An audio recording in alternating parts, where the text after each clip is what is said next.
Here is the MEC 203 assignment solved I have provided in this video. Please read all the question and answer thoroughly. I will provide another video with the answer of the question 1A, 2 and 5. This is the question from consumer behavior constraint optimization problem. Consumer buys two goods X and Y. Utility function is given, and income and price of good Y and X all are given. So, how to calculate optimal consumption bundle, that is the consumption bundle for which consumers utility is maximized, we have to calculate it. So let's see. Consumer buys two goods. I already said it is written in the question X and Y. Consumer buys two goods X and Y. Utility function given here is UXY equals to 2 root X plus Y. This is the utility function of X and Y, two goods.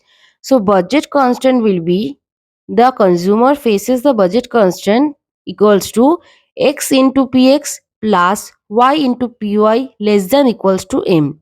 Here X into Px is the spending on good X and Y into Py is the spending on good Y. Total spending on good Y. So X into Px plus Y into Py total is the total expenditure or total spending on both the goods, that must be less than or equals to M. M means money income of the consumer. So Px here it is price of X is equals to 1. Py, that is price of Y, is equals to 4 here, and M, that is income of the consumer, money income of the consumer, is 20. That is the budget constraint will be X plus 4Y less than equals to 20. X plus 4Y less than equals to 20. That will be budget constraint. So the problem before the consumer is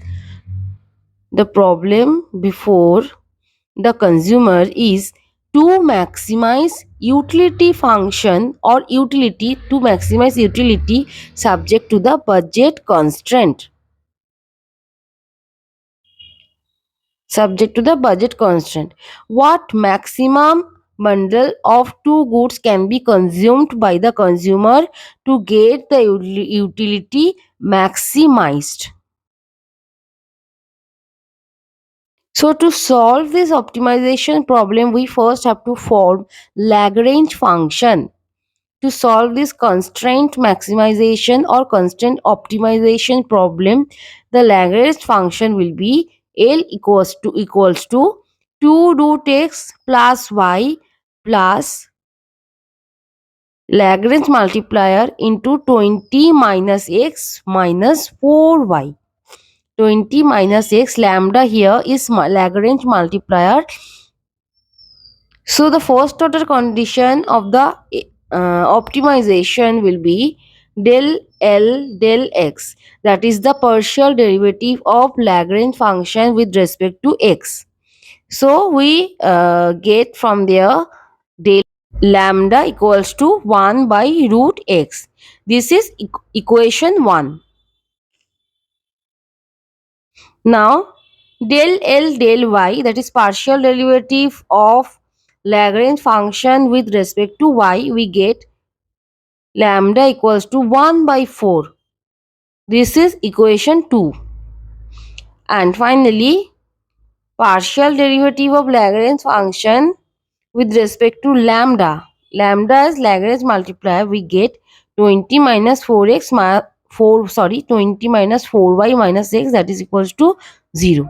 So from equation 1 and 2 we get lambda equals to 1 by root x equals to 1 by 4. Equation 1 is lambda equals to 1 by root x and equation 2 is lambda equals to 1 by 4. So equate both, we can get x equals to 16. X equals to 16.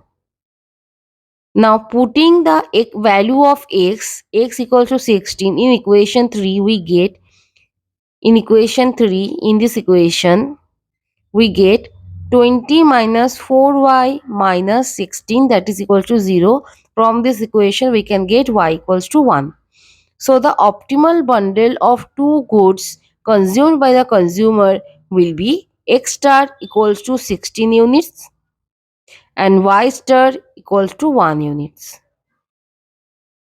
So if the consumer spends all her or his income on two goods and purchase 16 units of X and 1 units of Y, then her or his utility will be maximized.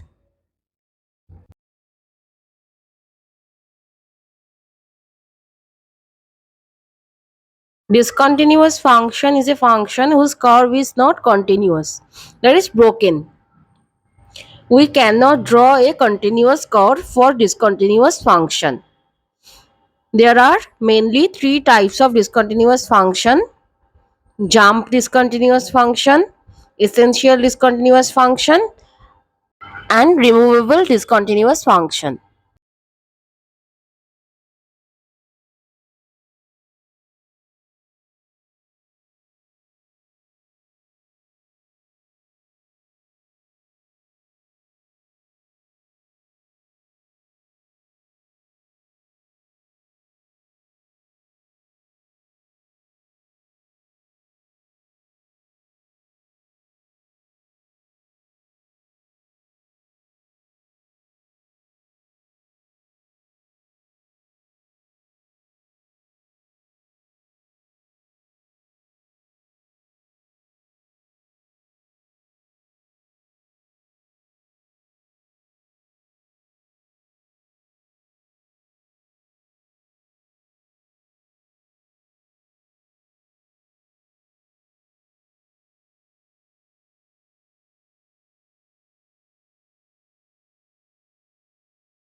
Removable discontinuity occurs when a function is undefined at a particular point. That is, there is a point for which the function is undefined. Please see the example given below. The example here given here is fx equals to x square minus 4 whole divided by x minus 2. It is discontinuous at point x equals to 2, because if we put x equals to 2, then the denominator will be 0. So anything divided by 0 becomes undefined. So at point x equals to 2, the function fx is undefined. It is a type of removable discontinuity.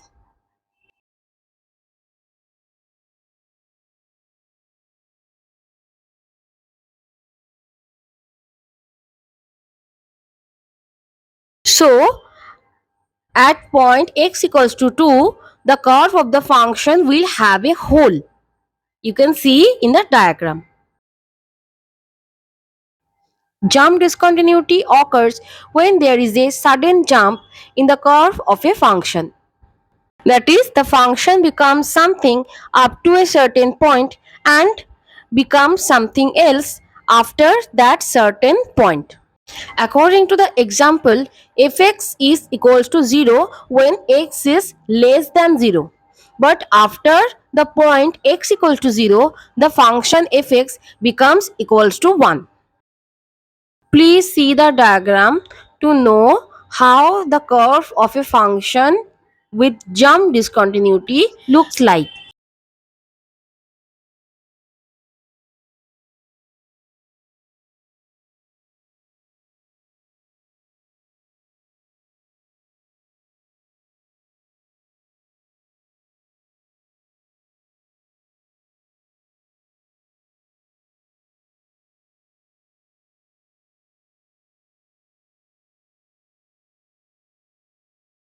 Essential discontinuity also can be called infinite discontinuity.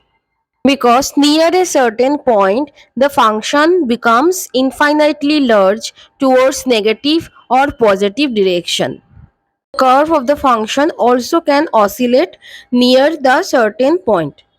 For example, fx equals to 1 by x. Here, as x approaches to 0, fx becomes infinitely large towards negative or positive direction, but fx does not exist at x equals to 0. And for no value of x, fx will become 0 as well. The concept will be clear if you see the diagram.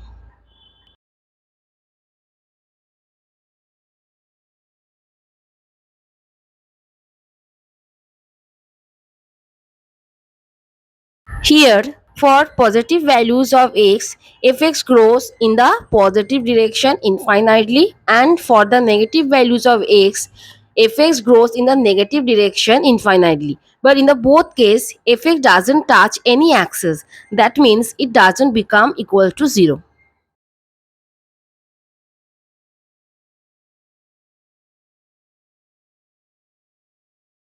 Stationary point is the point at which slope of the curve becomes 0. And point of inflection is the point at which the concavity of a function changes to convexity or vice versa. Point of inflection can be stationary as well as non-stationary. At the non-stationary point of inflection, the slope of the curve doesn't become 0. Please see the description here. I hope you will understand everything. I have provided an example as well. It will help you understand better.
Sample is the subset of the population. If the population is so large and it is not possible to survey the entire population, then we choose a sample and collect data from them.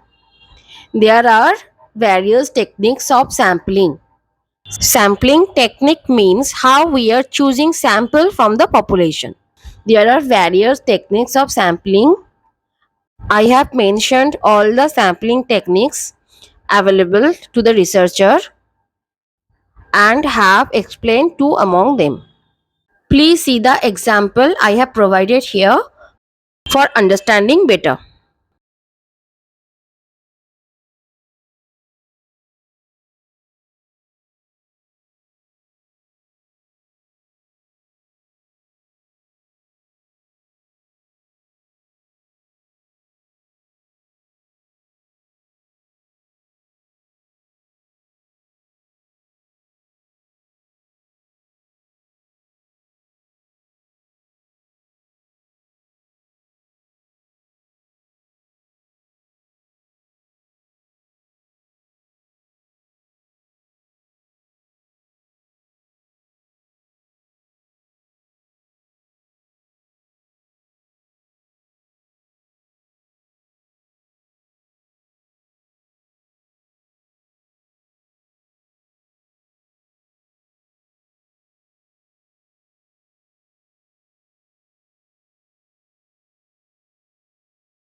one-tailed and two-tailed tests.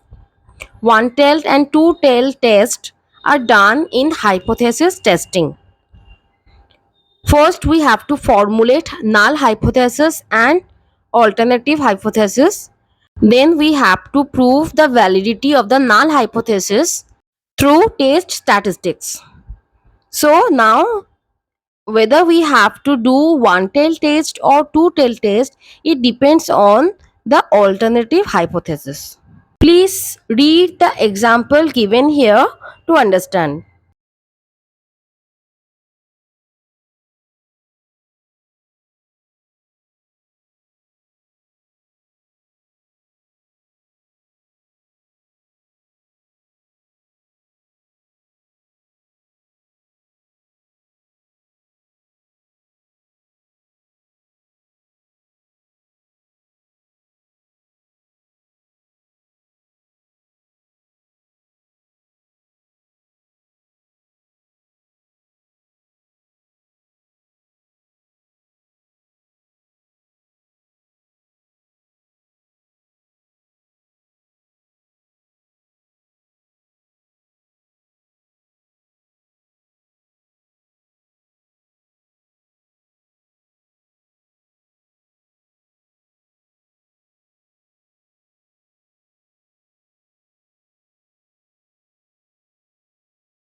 One-to-one function is the function for which for each value of x there is a one and unique value of y. That is, for one value of x there is only one value of y. And onto function is the function where for each value of y there must be at least one value of x. If you see the example, the concept will be clear. For your information, let me tell you, domain is the set of all the values of x and range is the set of all the values of y. Y, that is fx. For one-to-one function or one-to-one mapping, all the elements in domain must have one and single element in range. But for onto function, for all the elements in range, there must be at least one or maybe two elements in the domain. It also can be more than two. See in the example of onto function, if x equals to x square, if fx is found to be 4, that means x must be plus 2 or minus 2. That is, for one value of fx, there are two values of x. So it is not one-to-one function but a onto function. The special characteristics of onto function is that for all the values of y, there must be at least one value of x.